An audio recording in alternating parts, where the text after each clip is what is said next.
What's up mga karuba? This is again your Konyo Boy Apong Glen Repin, English Ilocano Aglalaok. And today is a beautiful Sunday morning and sana maganda yung morning nyo lahat ngayon. Especially this Sunday kasi it's a rest day. And manonood tayong lahat kay Apong Glen.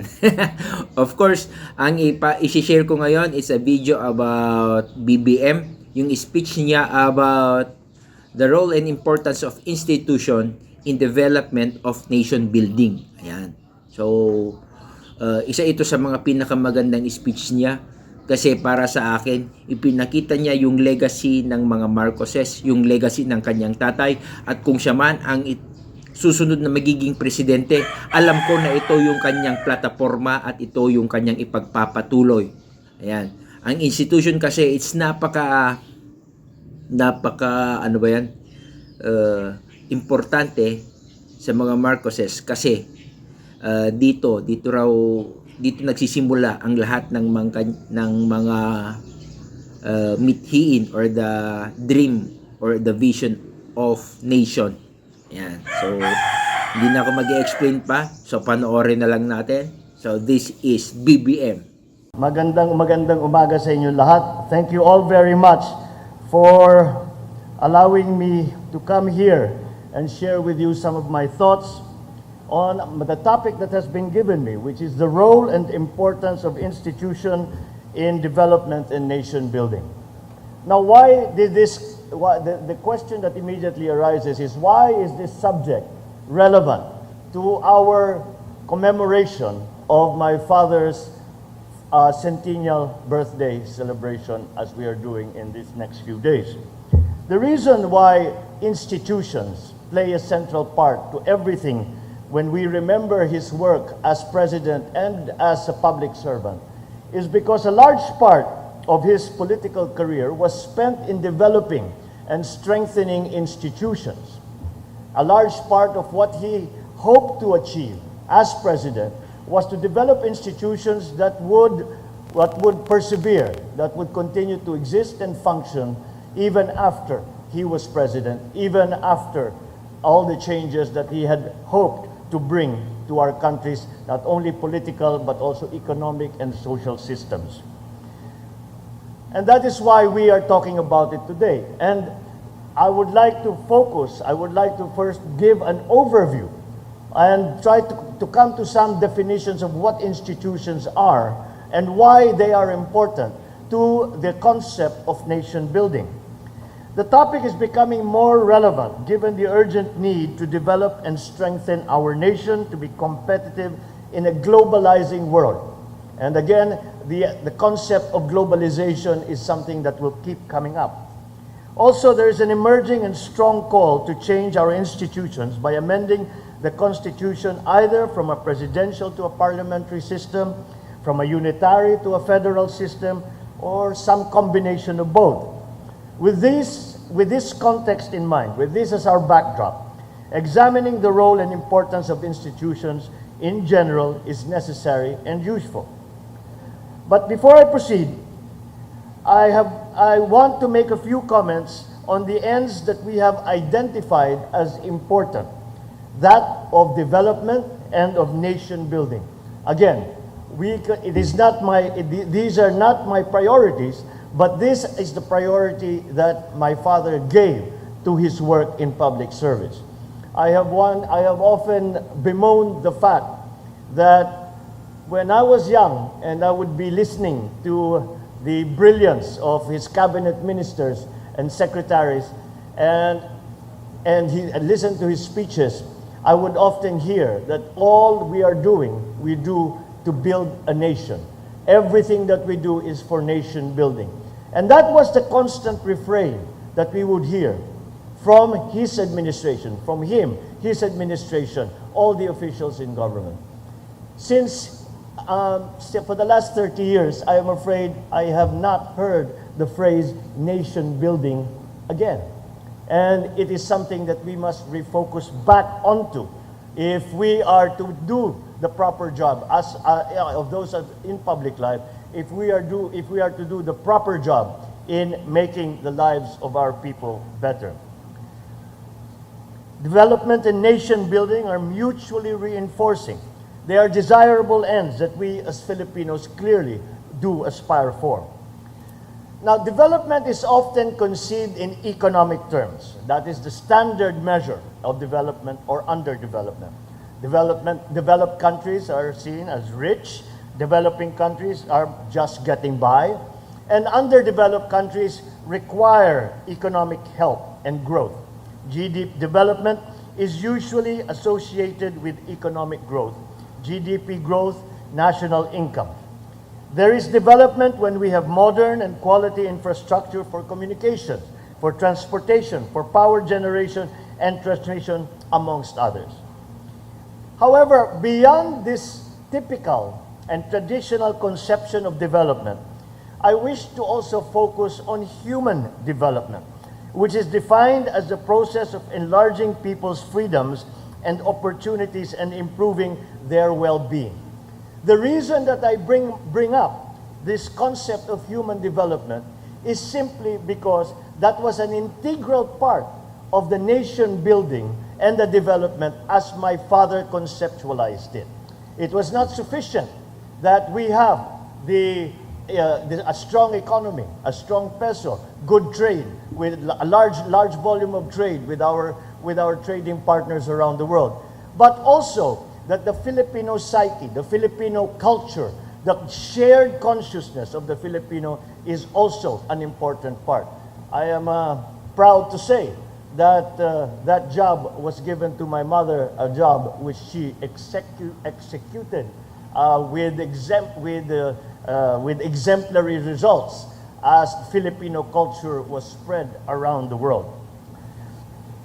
The emphasis of human development is on the people and their individual potential to contribute to collective development. The ultimate indicator of development should not just be economic growth, but that of the people's well-being. Madalas nga na natin ngayon marinig yung well-being and why that is important. Well, that concept was brought to life by my father way back in 1965. For instance, for the past decade, the economy has performed well, but a quarter of Filipinos remain poor, according to the latest figures of the Philippine Statistics Agency. Following a Nobel laureate, Amartya Sen, development is freedom. We can only say that there is development if we have the freedom and the opportunity to pursue our full potential and improve our well-being. I do not for a moment argue that economic development is not important. It is and will remain to be a necessary condition for human development. You cannot develop your potential and uplift your well-being if the economy is in a recession or is stagnating. The expectation is high growth and national income will lead to more and better jobs and improvements of well-being. These expectations, unfortunately, do not always materialize. And the link between economic development and human development is mediated by institutions. Institutions can ensure that growth will be equitable. Institutions differently configured can also make economic gains limited to only a rich few. The kind and quality of institutions that we have greatly affect the development outcomes. And these development outcomes contribute towards nation building, towards our well-being, to a stronger economy. If the distribution of resources in society is concentrated to a few rich people to the detriment of the rest of the population, we can expect resentment, we can expect social unrest. A nation, according to the late Cornell University scholar Benedict Anderson, is an imagined community. We build a nation where we proudly imagine ourselves as part of that community. And hence the importance, again, of shared consciousness, of culture. When there is inequality and unfairness, we become a house divided against ourselves. We become a fractured community. Without the ability of each Filipino to contribute to develop its full potential, any nation building will not be inclusive and I dare say will not be successful. Development and nation building then are important and desirable outcomes that we in government and our partners in the private and non-profit sectors aspire to achieve. It is in this context that I wish to emphasize that institutions, more than any other factor, greatly contributes to the attainment of development and the successful pursuit of nation building. It is the institutions that we have that will largely determine whether we will develop economically, whether development gains will be shared, and ultimately whether we can make people proudly identify with the Filipino nation. The Nobel laureate Oliver North defines institutions as humanly devised constraints that shape human interaction. Institutions are essentially rules made by people. Sometimes when we hear the word institutions, we think of structures, we think of organizations. They are in fact a collection of rules that we in the society make for the interaction of all the members of that society. They can be formal and written. They can be formal and written like laws and constitutions, or they may be informal and uncodified, like culture, like norms, like social mores. These rules provide incentives and constraints. Laws enable us to do things while also constrain us from doing other things. Institutions emerge when people need to interact repeatedly over a long period of time. Rules are devised to govern how we conduct ourselves in the context of society, in the context of our fellow Filipinos. We follow these rules under a reasonable expectation that if these rules are enforced, the same good treatment that we accord others will also be accorded to us in the future. The necessity of institutions is further magnified if there are many people interacting. There is a need for a common standard or rule that will apply to all, whatever their situation in the society. For example, just to give an example so we can grasp the idea of this set of rules. An example of a rule, for example, that we all follow is that we all drive on the right side of the road. We need a rule for that because we interact with other drivers whenever we go on the road throughout our lifetime. We drive on the right, reasonably expecting that others who are driving in the opposite direction will also drive on their right, thus avoiding accidents and chaos. If a car or a driver goes the other way and counterflows, as we call it, sanctions will be imposed to the erring driver, unless, of course, they are authorized in special and emergency situations. Rules are necessary in this case, as in all cases, because there are many drivers, and it would be impossible and extremely cumbersome and impractical for drivers to talk amongst themselves which side of the road they will drive every time they take to the streets. Para namang napakahirap, bawat tayo magdadrive ng ating sasakyan, makikipag-meeting muna tayo sa lahat ng magdadrive din at sasabihin, so ngayong araw na ito, sa kanan naman tayo, o bukas dito naman tayo sa kaliwa. As you can see, immediately that will just cause chaos. And that's why we have these established rules. The other example that I can give applies when we are paying taxes. We need to pay taxes all our working life to support the function of government. Even if you do not pay income tax, you pay value-added taxes every time you buy goods in the grocery or in the sari-sari store. We pay taxes with a reasonable expectation that others will pay too. Sanctions will be enforced to those who evade or underdeclare. These rules are necessary because there are millions of taxpayers. We cannot deal with them one by one on an ad hoc basis. We have the National Internal Revenue Code as the standard rule for enforcing the state's taxation powers. So these are just two examples that show the necessity of institutions or humanly devised constraints or rules that shape our human interaction. However, Not all institutions are the same. Some institutions are honored and are effectively followed. Others are weakly enforced and even disobeyed without consequence. Institutions that are followed can be said to be strong, while those that are not followed can be described as weak.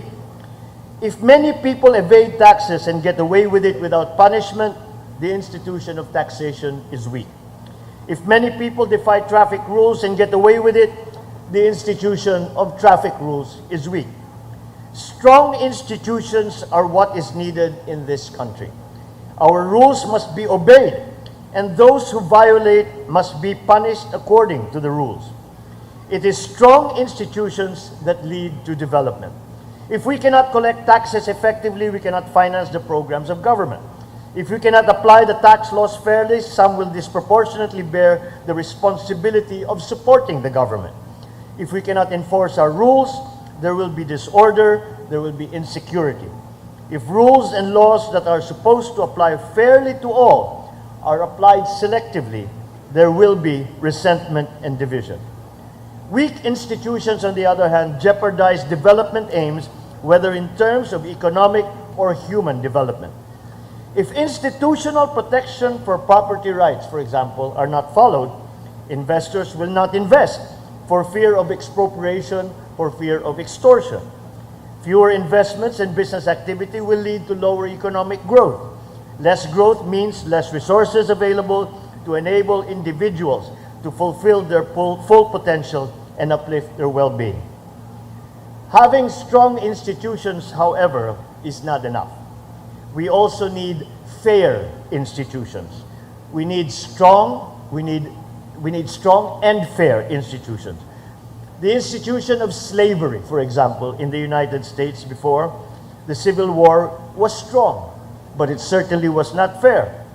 A taxation system that taxes more from the lower income brackets, if effectively enforced, can be said to be strong, but it is never fair. Strong institutions will deliver you the goods, but it is fairness that will give it legitimacy. There is legitimacy when the people believe and have faith in the system. And only with legitimacy can we build a nation. Strong institutions might deliver results, but they are not enough to build a nation. Compliance can be exacted by fear or by punishment or a desire for incentives, but at the earliest signs of a problem, people will defy the institution. Pagka medyo nahirapan na tayo para sumunod sa batas, para sumunod sa procedure, para sumunod sa rules, susubukan natin makahanap ng paraan para makipag-usap, para pwede pag-usapan, para bigyan ng exemption. Hindi ba lagi tayo humihingi, special case, ganun, lahat ng mga ganung klaseng bagay. Natural yan. Because we are trying to find a way that is easiest for our particular situation within that society. Strong and legitimate institutions, however, elicit support and compliance even in moments of institutional weakness. We defend the electoral system because we know that institutions need not only deliver results, but we also need to know that those results are legitimate. At this juncture, allow me to look back in history and very broadly, given the limited time, look at how institutions evolve in general, especially among previously colonized countries. Scholars from the MIT and the University of California, Berkeley found out that the differences in the kind of institutions across several countries can account for the differences in income. Following the path of European colonization, they classified institutions as broadly inclusive and extractive. Inclusive institutions were those that apply to a broad cross-section of society and are thus less likely to be oppressive or unfair. Extractive institutions were set up to extract resources from the colonies and oppress the native population while protecting the rights of the colonizers. Countries where Europeans settled and built inclusive institutions are more prosperous compared to places where Europeans built extractive institutions. Now, Unfortunately for the Philippines, when the former colonial masters administered our country, they put in place an extractive institution. Our history books mention the polo y servicio or forced labor during the time of the Spaniards, including the forced planting of crops in certain areas and the parity rights of the Americans, amongst other things.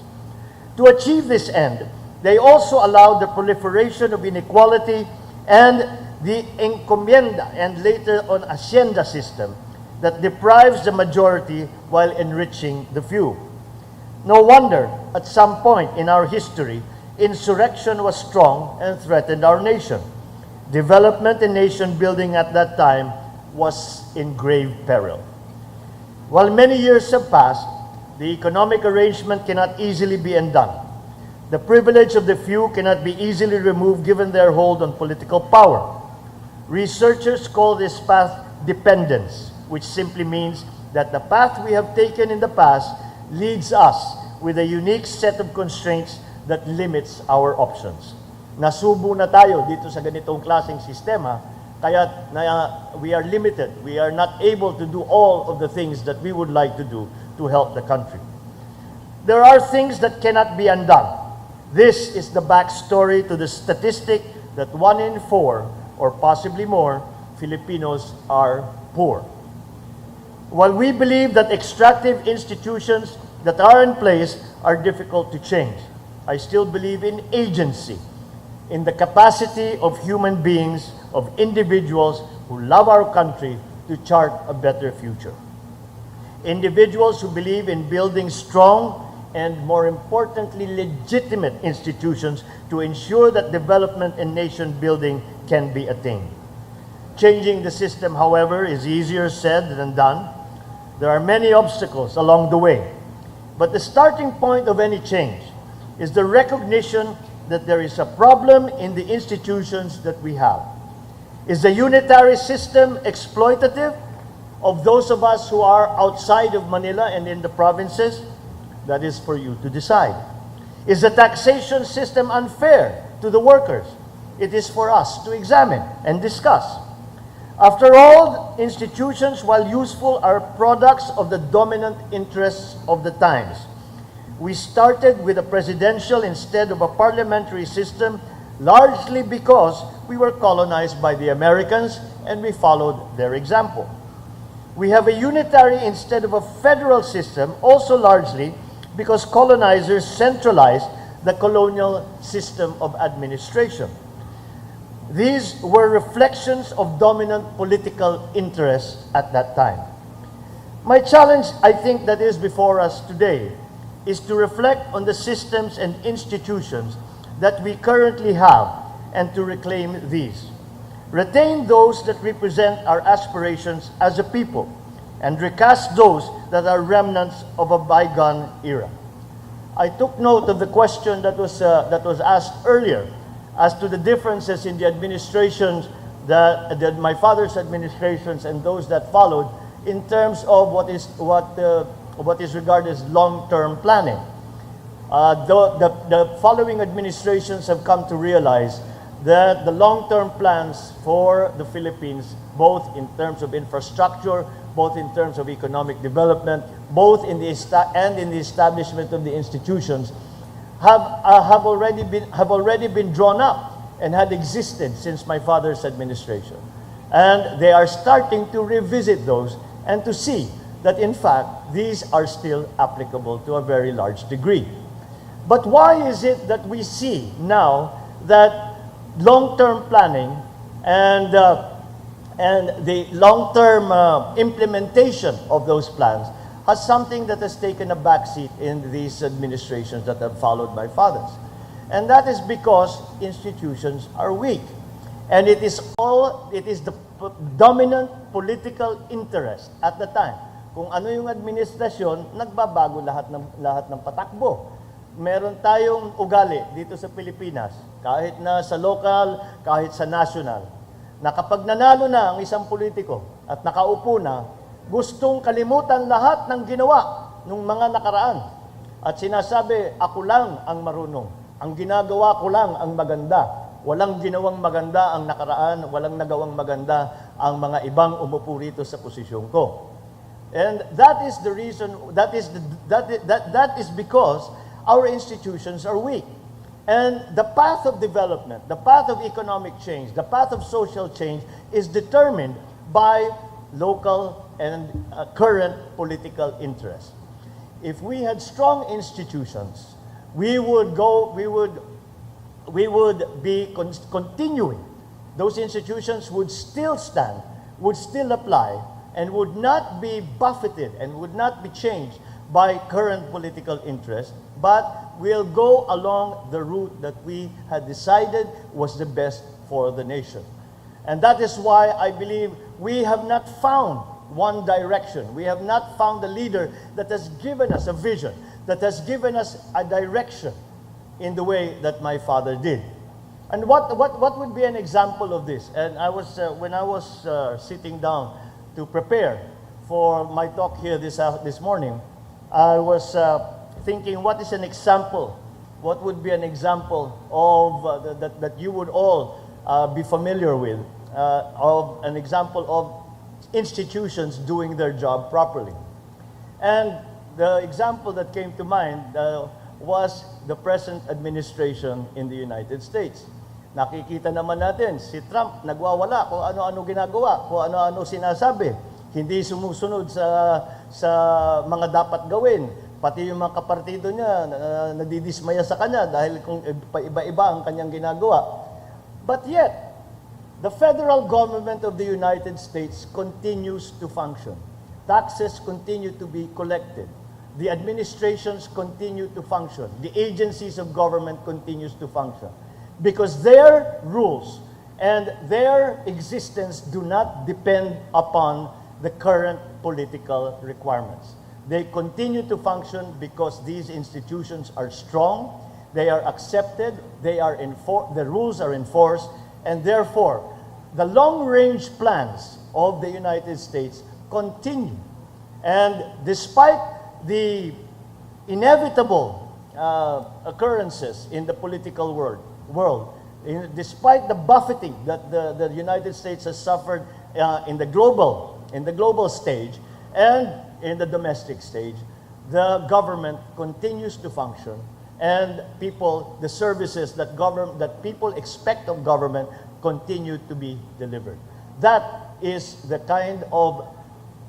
are the kinds of institutions that we in the Philippines, I think, have to be more conscious of, and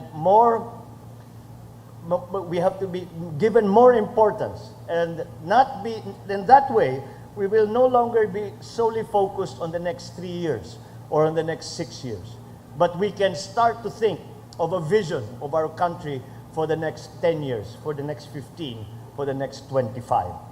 And that is very important, because large changes in our society, the establishment of important and far-reaching institutions, and the set of rules that they apply do not come overnight. This is a slow development. It is not only the establishment of a structure, of an organization, it is also an education to our people of how these institutions are supposed to work, and they should be supported because they are existing and functioning for the good of our country. Let us not just sit and wait for institutions to evolve. Let us make things happen and clamor for true change. Only then can we, with sovereign pride, pursue the path of inclusive and human development and build a prosperous nation. This, I believe, then in a certain way, the way forward is again to look to the past. Thank you very much, and good morning. So ayan, tapos na. Tapos na naman ang isang napakagandang speech at napakagandang video na galing kay BBM, at sana alam nyo kung bakit siya ang iboboto ko. Siguro i-share natin to kasi alam ko na marami pang hindi nakakapanood sa video na ito at sa kanyang speech, at alam ko na marami siyang matutulungan at marami talaga siyang mababago pa dito sa ating bansang Pilipinas. Okay? So, ayan, maraming salamat po sa mga nanonood. Mag-subscribe kayo. Click nyo lang yung subscription button kay Apong Glenn. Palagi rin po kayong ma-update sa aking channel. I-click nyo lang yung notification bell. Yan, para kay Apong Glenn. Okay, maraming salamat again. This is again your Konyo Boy Apong Glenn Rap English Ilocano Aglalog. Yo, peace out. Bye-bye.